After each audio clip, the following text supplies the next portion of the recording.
The message you are about to hear was written and recorded on a record in 1956 by Earl Nightingale. This message is the answer to the question that he had been searching for from the time he was about 9 years old. Earl Nightingale had been born in economically depressed times. As a child, because they were so poor, Earl desperately wanted to know why some people grew up to enjoy prosperity, while others, like his family, struggled merely to survive. Unable to find answers to his questions from grown-ups, Earl began reading everything he could, believing that someone, somewhere, had the answer. Many years passed, and when Earl was 35 years old, he wrote and recorded this message. It was to be played one Saturday morning to a small group of salesmen during his absence. When Earl returned, he learned that the message had made such a positive impact on the men, they wanted copies to share with their friends and family. Earl arranged with Columbia Records to duplicate the record to meet the many requests.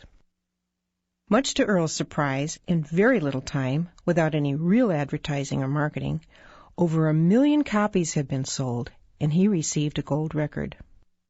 Earl called the message The Strangest Secret. And this single recording was the seedling from which the entire personal development industry grew. And because Earl had discovered the true meaning of the strangest secret, which determines the outcome of one's life, he went from poverty to become one of the most highly recognized voices and names throughout the United States and from the West Indies to South Africa. His daily radio program, Our Changing World, was the world's most widely sponsored radio program and was heard daily across the United States, Canada, Mexico, Australia, the Bahamas, Guam, New Zealand, Puerto Rico, the Armed Forces Radio, and 30 countries overseas. I'm Diana Nightingale, and since my husband's death in 1989, I have continually looked for new effective ways to continue to share Earl's many messages of inspiration with the world. The personal development industry is so vast today, and yet people around the world attribute The Strangest Secret as being the one message that has most positively affected their lives. Earl revised The Strangest Secret several times over the past 40 years as times changed. Because of these changes, I believe you will appreciate the historic value of this original recording. As you listen, you will notice how the statistics reflect those of the mid-1950s. You'll also hear Earl mention the other side of the record. But 40 years later, the message is as true and valuable as it was then.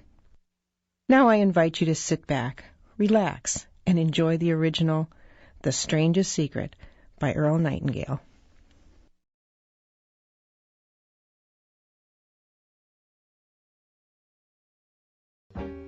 I'd like to tell you about the strangest secret in the world.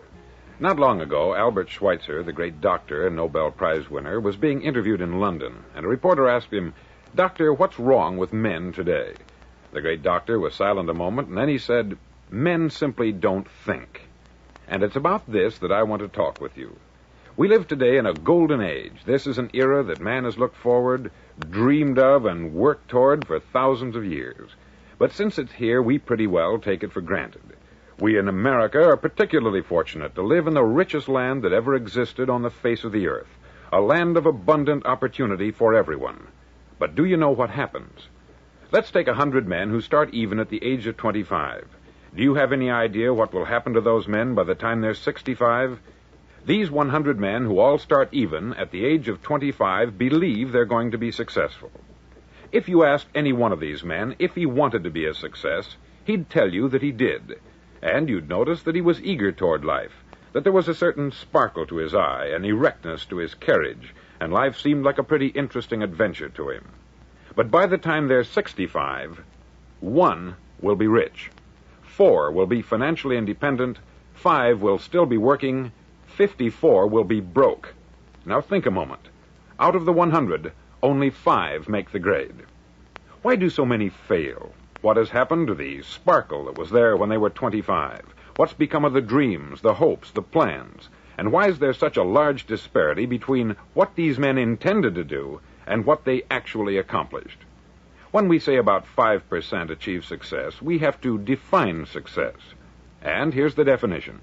Success is the progressive realization of a worthy ideal. If a man is working toward a predetermined goal and knows where he's going, that man is a success. If he's not doing that, he's a failure. Success is the progressive realization of a worthy ideal. Rollo May, the distinguished psychiatrist, wrote a wonderful book called Man's Search for Himself. And in this book he says, the opposite of courage in our society is not cowardice, it is conformity. And there you have the trouble today. It's conformity. People acting like everyone else, without knowing why, without knowing where they're going. Now think of it. In America right now, there are over 14 million people 65 years of age and over, and about 13 million of these 14 million are broke. They're dependent on someone else for life's necessities. Now, we learn to read by the time we're 7. We learn to make a living by the time we're 25. Usually, by that time, we're not only making a living, we're supporting a family. And yet, by the time we're 65, we haven't learned how to become financially independent in the richest land that has ever been known. Why? We conform. And the trouble is that we're acting like the wrong percentage group, the 95% who don't succeed.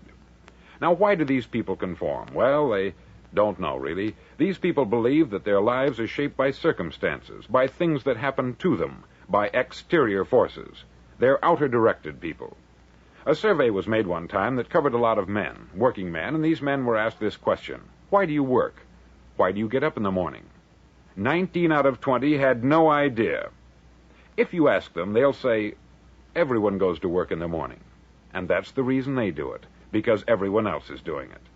Now let's get back to our definition of success. Who succeeds? The only man who succeeds is the man who is progressively realizing a worthy ideal.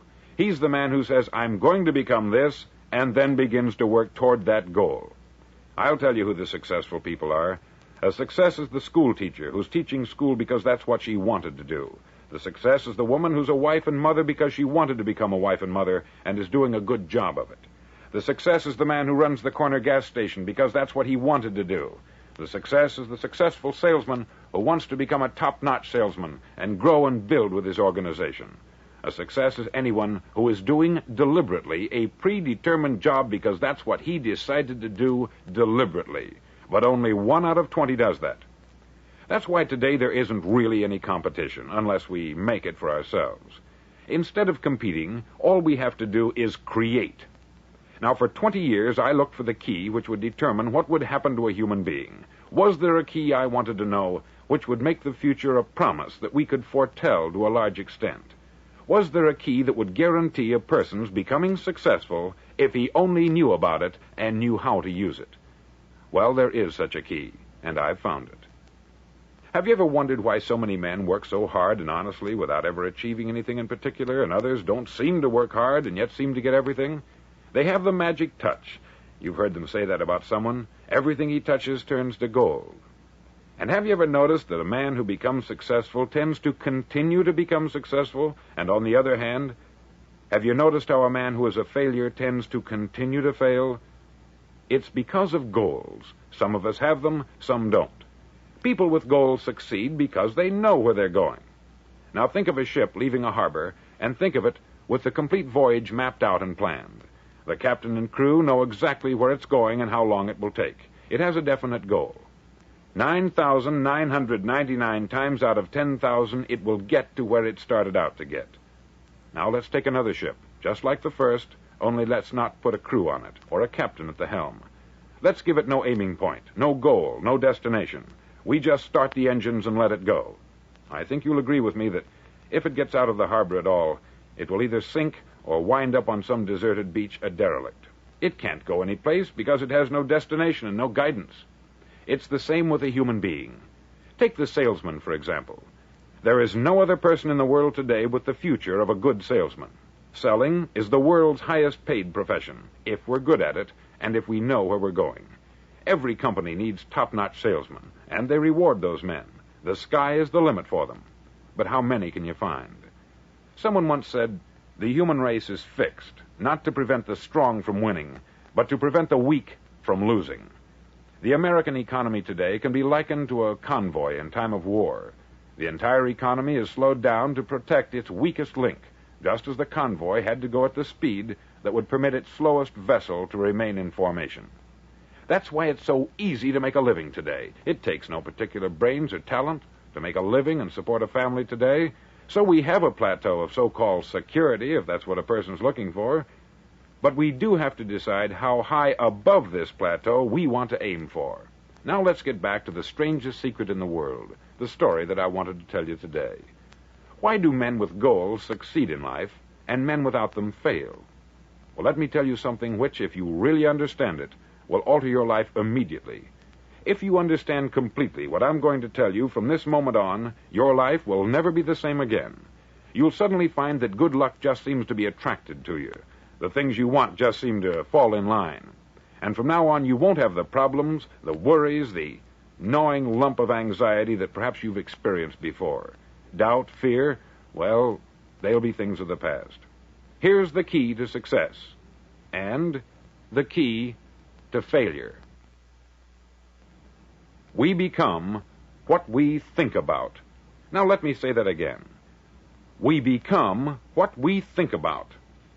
Throughout all history, the great wise men and teachers, philosophers and prophets have disagreed with one another on many different things. It is only on this one point that they are in complete and unanimous agreement. Listen to what Marcus Aurelius, the great Roman emperor, said. He said, "A man's life is what his thoughts make of it." Disraeli said this, "Everything comes if a man will only wait. I have brought myself by long meditation to the conviction that a human being with a settled purpose must accomplish it, and that nothing can resist a will that will stake even existence for its fulfillment."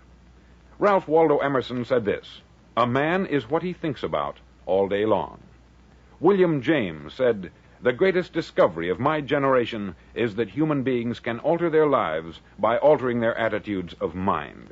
And he also said, "We need only in cold blood act as if the thing in question were real, and it will become infallibly real by growing into such a connection with our life that it will become real. It will become so knit with habit and emotion that our interest in it will be those which characterize belief." He also said this, "If you only care enough for a result, you will almost certainly attain it. If you wish to be rich, you will be rich. If you wish to be learned, you will be learned. If you wish to be good, you will be good. Only you must then really wish these things, and wish them exclusively, and not wish at the same time 100 other incompatible things just as strongly." In the Bible you read, in Mark 9:23, "If thou canst believe, all things are possible to him that believeth." Dr. Norman Vincent Peale said this, "This is one of the greatest laws in the universe. Fervently do I wish I had discovered it as a very young man. It dawned upon me much later in life, and I've found it to be one of the greatest, if not my greatest discovery outside of my relationship to God. And the great law, briefly and simply stated, is that if you think in negative terms, you'll get negative results. If you think in positive terms, you will achieve positive results. That is the simple fact which is at the basis of an astonishing law of prosperity and success. In 3 words, believe and succeed." William Shakespeare put it this way, "Our doubts are traitors, and make us lose the good we oft might win by fearing to attempt." George Bernard Shaw said, "People are always blaming their circumstances for what they are. I don't believe in circumstances. The people who get on in this world are the people who get up and look for the circumstances they want, and if they can't find them, make them." Well, it's pretty apparent, isn't it? And every person who discovered this, for a while believed that he was the first one to work it out. We become what we think about. Now, it stands to reason that a person who's thinking about a concrete and worthwhile goal is going to reach it, because that's what he's thinking about. And we become what we think about. Conversely, the man who has no goal, who doesn't know where he's going, and whose thoughts must therefore be thoughts of confusion and anxiety and fear and worry, becomes what he thinks about. His life becomes one of frustration, fear, anxiety, and worry. And if he thinks about nothing, he becomes nothing. Now, how does it work? Why do we become what we think about? Well, I'll tell you how it works as far as we know. Now, to do this, I want to tell you about a situation that parallels the human mind. Suppose a farmer has some land, and it's good, fertile land. Now, the land gives the farmer a choice. He may plant in that land whatever he chooses. The land doesn't care. It's up to the farmer to make the decision. Now remember, we're comparing the human mind with the land, because the mind, like the land, doesn't care what you plant in it. It will return what you plant, but it doesn't care what you plant. Now let's say that the farmer has two seeds in his hand. One is a seed of corn, the other is nightshade, a deadly poison. He digs two little holes in the earth and he plants both seeds, one corn, the other nightshade. He covers up the holes, waters, and takes care of the land, and what will happen? Invariably, the land will return what is planted. As it's written in the Bible, as ye sow, so shall ye reap. Remember, the land doesn't care. It will return poison in just as wonderful abundance as it will corn. So up come the two plants, one corn, one poison. Now, the human mind is far more fertile, far more incredible and mysterious than the land, but it works the same way. It doesn't care what we plant. Success, failure. A concrete, worthwhile goal, or confusion, misunderstanding, fear, anxiety, and so on.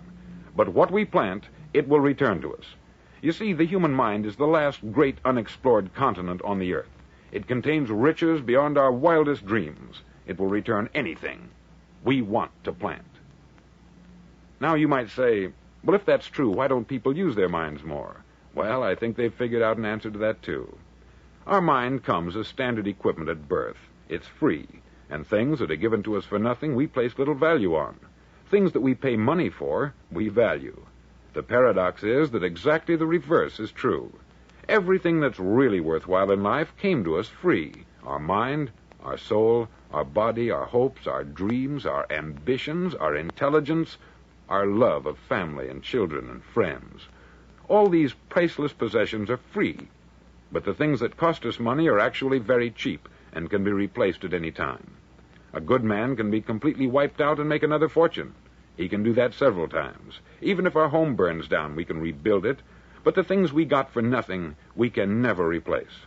The human mind isn't used merely because we take it for granted. Familiarity breeds contempt. It can do any kind of job we assign to it, but generally speaking, we use it for little jobs instead of big, important ones.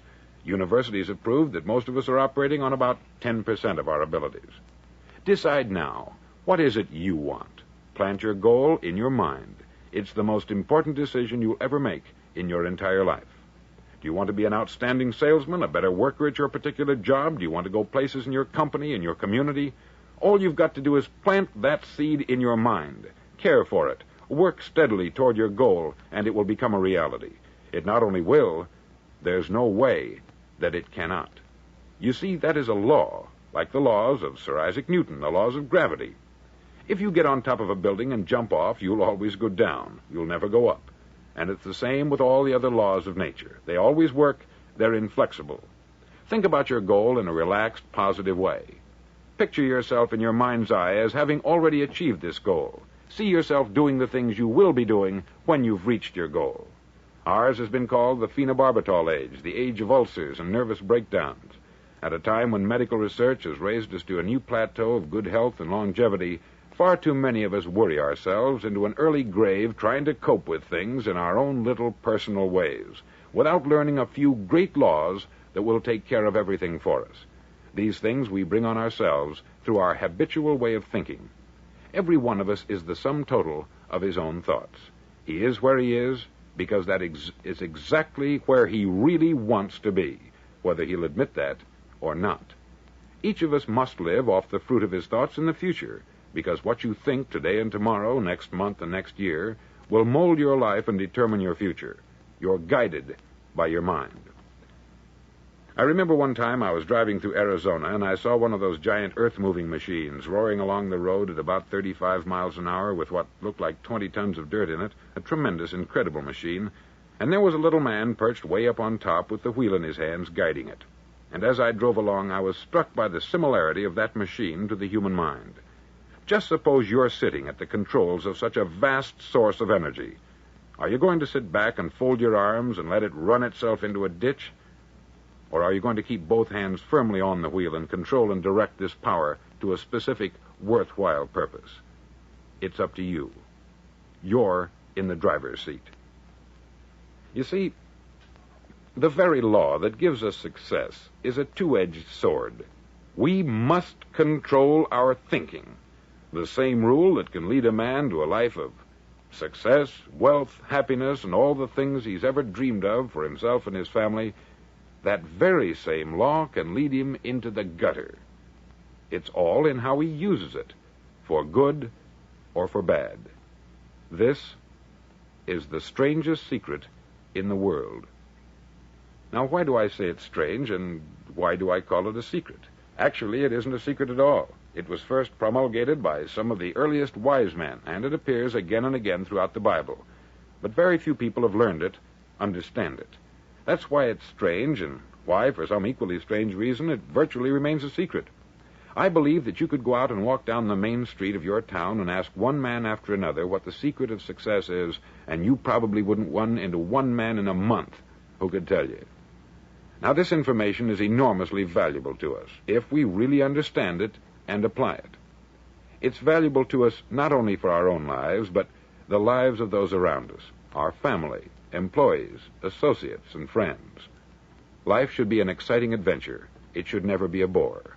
A man should live fully, be alive. He should be glad to get out of bed in the morning. He should be doing a job he likes to do because he does it well.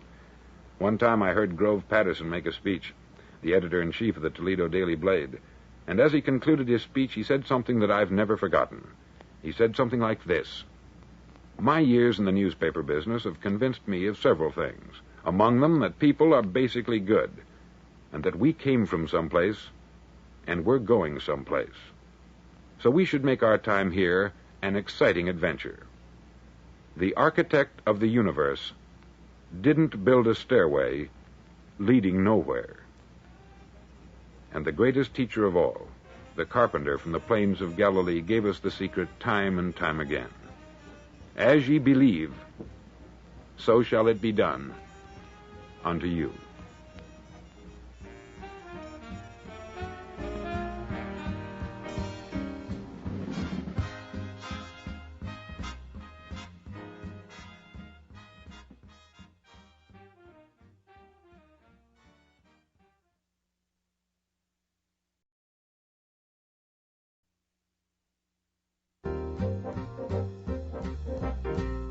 On side number 1 of this record, I've explained the strangest secret in the world and how it works.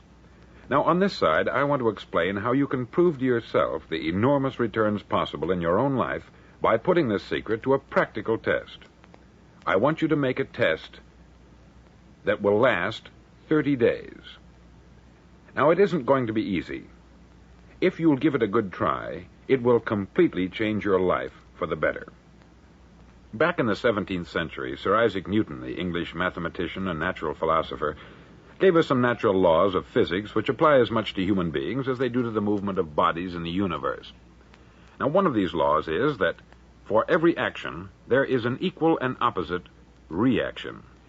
Simply stated, as it applies to you and me, it means we can achieve nothing without paying the price. The results of your 30-day experiment will be in direct proportion to the effort you put forth. To be a doctor, you must pay the price of long years of difficult study. To be successful in selling, and remember that each of us succeeds to the extent of his ability to sell, selling our families on our ideas, selling education in schools, selling our children on the advantages of living the good and honest life, selling our associates and employees on the importance of being exceptional people, to, of course, the profession of selling itself. But to be successful in selling our way to the good life, we must be willing to pay the price.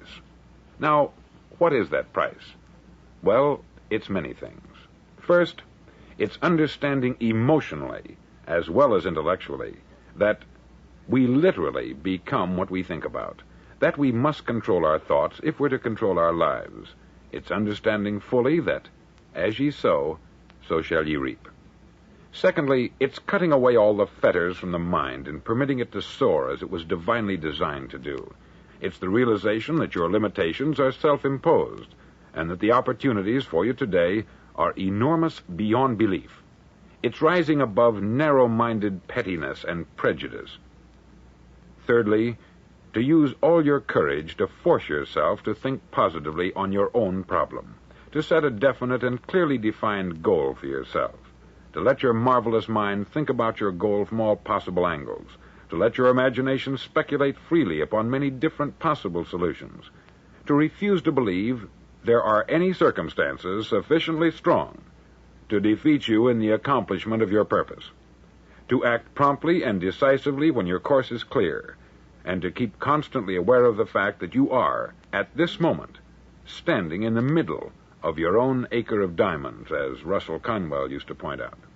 Fourth, save at least 10% of what you earn. It's also remembering that no matter what your present job, it has enormous possibilities if you're willing to pay the price. Now let's just go over the important points in the price each of us must pay to achieve the wonderful life that can be ours. It is, of course, worth any price. 1, you will become what you think about. 2, remember the word imagination. Let your mind soar. 3, courage. Concentrate on your goal every day. 4, save 10% of what you earn. And action. Ideas are worthless unless we act on them. Now I'll try to outline the 30-day test I want you to make. Now keep in mind that you have nothing to lose by making this test, and everything you could possibly want to gain. There are 2 things that may be said of everyone. Each of us wants something, and each of us is afraid of something. I want you to write on a card what it is you want more than anything else. It may be more money. Perhaps you'd like to double your income or make a specific amount of money. It may be a beautiful home. It may be success at your job. It may be a particular position in life. It could be a more harmonious family. Each of us wants something. Write down on your card specifically what it is that you want. Make sure it's a single goal and clearly defined. You needn't show it to anyone, but carry it with you so that you can look at it several times a day. Think about it in a cheerful, relaxed, positive way each morning when you get up, and immediately you have something to work for, something to get out of bed for, something to live for. Look at it every chance you get during the day and just before going to bed at night. As you look at it, remember that you must become what you think about, and since you're thinking about your goal, you realize that soon it will be yours. In fact, it's yours really the moment you write it down and begin to think about it. Look at the abundance all around you as you go about your daily business. You have as much right to this abundance as any other living creature. It's yours for the asking. Now we come to the difficult part. Difficult because it means the formation of what is probably a brand new habit, and new habits are not easily formed. Once formed, however, it'll follow you for the rest of your life. Stop thinking about what it is you fear. Each time a fearful or negative thought comes into your consciousness, replace it with a mental picture of your positive and worthwhile goal. There will come times when you will feel like giving up. It's easier for a human being to think negatively than positively. That's why only 5% are successful. You must begin now to place yourself in that group. For 30 days, you must take control of your mind. It will think only about what you permit it to think. Each day for this 30-day test, do more than you have to do. In addition to maintaining a cheerful, positive outlook, give of yourself more than you've ever done before. Do this knowing that your returns in life must be in direct proportion to what you give. The moment you decide on a goal to work toward, you're immediately a successful person. You're then in that rare and successful category of people who know where they're going. Out of every 100 people, you belong to the top 5. Don't concern yourself too much with how you're going to achieve your goal. Leave that completely to a power greater than yourself. All you have to do is know where you're going. The answers will come to you of their own accord. Remember these words from the Sermon on the Mount, and remember them well. Keep them constantly before you this month of your test. Ask, and it shall be given you. Seek, and ye shall find. Knock, and it shall be opened unto you. For every one that asketh receiveth, and he that seeketh findeth, and to him that knocketh it shall be opened. It's as marvelous and as simple as that. In fact, it's so simple that in our seemingly complicated world it's difficult for an adult to understand that all he needs is a purpose and faith. For 30 days, do your best. If you're a salesman, go at it as you've never done before, not in hectic fashion, but with the calm, cheerful assurance that time well spent will give you the abundance in return you deserve and want. If you're a homemaker, devote your 30-day test to complete giving of yourself without thinking about receiving anything in return, and you will be amazed at the difference it makes in your life. No matter what your job, do it as you've never done it before for 30 days. And if you've kept your goal before you every day, you'll wonder and marvel at this new life you've found. Dorothea Brand, outstanding editor and writer, discovered it for herself and tells about it in her fine book, Wake Up and Live. Her entire philosophy is reduced to the words, act as though it were impossible to fail. She made her own test with sincerity and faith, and her entire life was changed to one of overwhelming success. Now you make your test for 30 full days. Don't start your test until you've made up your mind to stick with it. You see, by being persistent, you're demonstrating faith. Persistence is simply another word for faith. If you didn't have faith, you would never persist. If you should fail during your first 30 days, by that I mean suddenly find yourself overwhelmed by negative thoughts, you've got to start over again from that point and go 30 more days. Gradually, your new habit will form until you find yourself one of that wonderful minority to whom virtually nothing is impossible. Don't forget the card. It's vitally important as you begin this new way of living. On one side of the card, write your goal, whatever it may be. On the other side, write the words we've quoted from the Sermon on the Mount. Ask, and it shall be given you. Seek, and ye shall find. Knock, and it shall be opened unto you.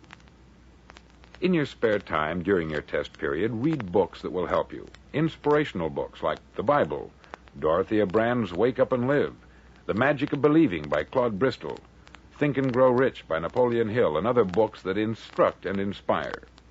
Nothing great was ever accomplished without inspiration. See that during these crucial first 30 days, your own inspiration is kept at a peak.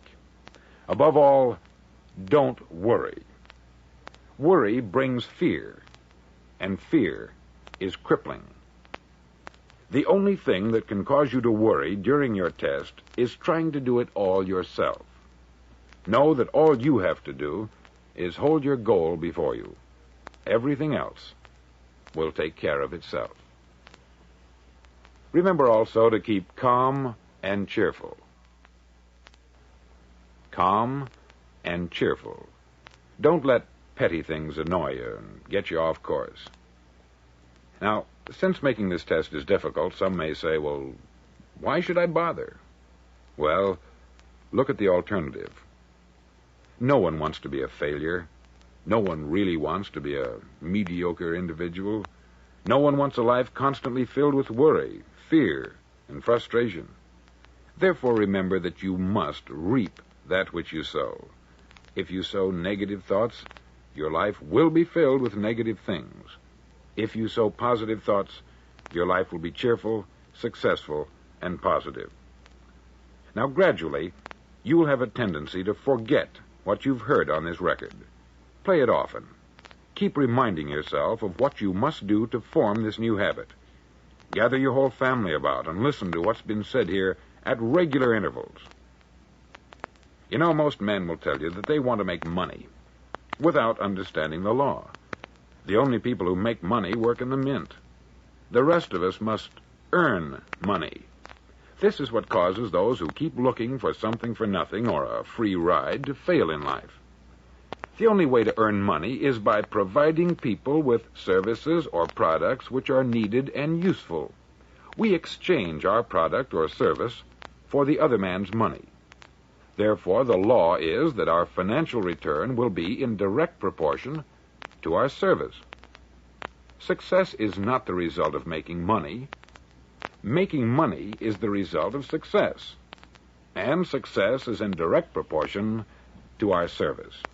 Most people have this law backwards. They believe that you're successful if you earn a lot of money.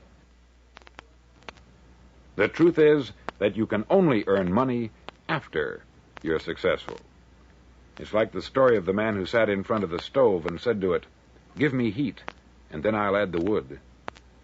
How many men and women do you know, or do you suppose there are today, who take the same attitude toward life? There are millions. We've got to put the fuel in before we can expect heat.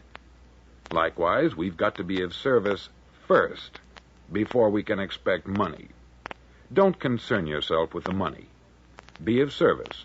Build, work, dream, create.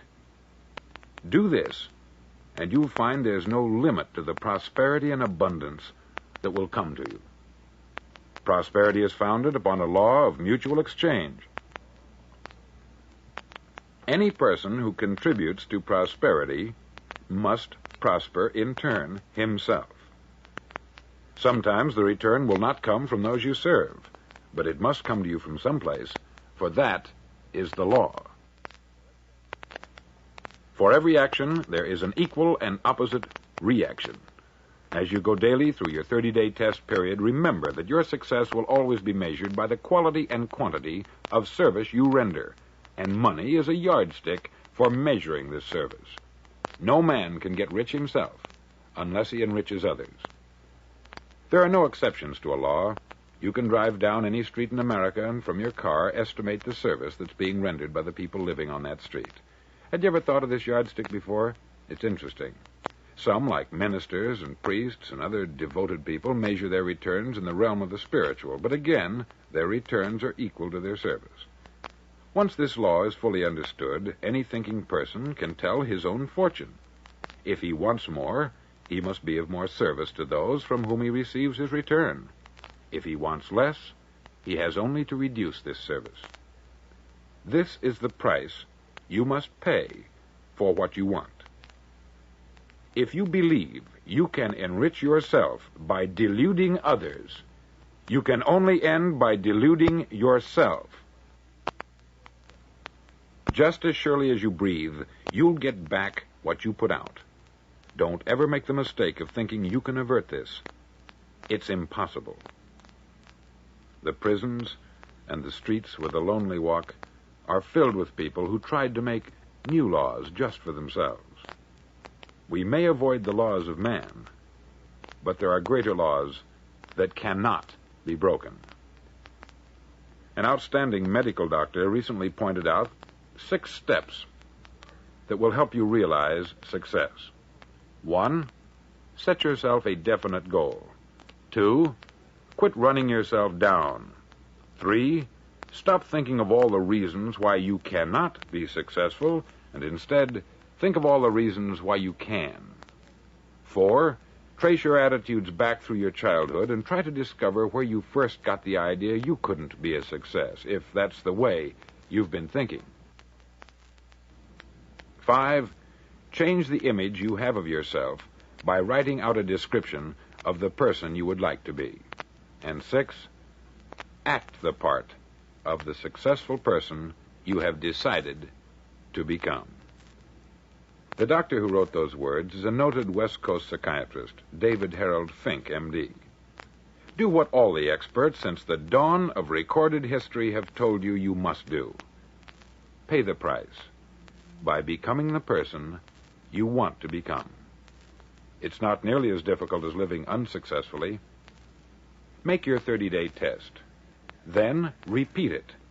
Then repeat it again. Each time it will become more a part of you until you'll wonder how you could ever have lived any other way. Live this new way, and the floodgates of abundance will open and pour over you more riches than you may have dreamed existed. Money? Yes, lots of it. But what's more important, you'll have peace. You'll be in that wonderful minority who lead calm, cheerful, successful lives. Start today. You have nothing to lose, but you have a life to win.